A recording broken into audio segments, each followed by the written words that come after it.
তোমাৰ ভুল, তুমি ভুল বা তাই শুদ্ধ, ইয়াত আচলতে তেনেকুৱা ধৰণৰ একো কথা নাই। It is all about faith, love and trust. আৰু তোমালোকৰ ৰিলেশ্যনশ্বিপত সেইটোৱেই নাছিলে।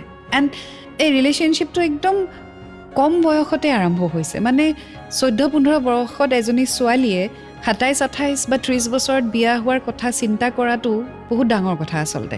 চ' তাই সিমানখিনি মেচিয়ৰ্ডেই নাছিলে যে তোমাৰ কথা চিন্তা কৰিব বা এই প্ৰেম শব্দটোৰ গভীৰতা তাই বুজি পাব।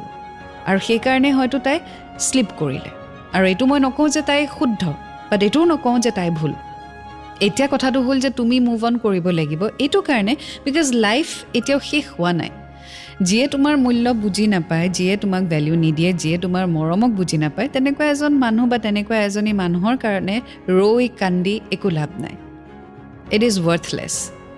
চ' যদি ৱৰ্থ থাকিলে হয় বা যদি তোমাৰ ভেলিউ থাকিলে হয়, আজি এই কামটো তাই নকৰিলে হয়। আজি তোমাৰ স্থান তাই বেলেগক নিদিলে হয়। চ' তোমাৰ যিহেতু ৰিপ্লেচমেণ্ট তাই বিচাৰি পাইছে, চ' সেই ল'ৰাজনৰো ৰিপ্লেচমেণ্ট তাই ইন ফিউচাৰ পাব। এতিয়া তুমি কাৰোবাৰ ৰিপ্লেচমেণ্ট হ'ব বিচাৰা নে তুমি কাৰোবাৰ ওৱান এণ্ড অনলি হ'ব বিচাৰা? Choice is yours. I wish you all the best.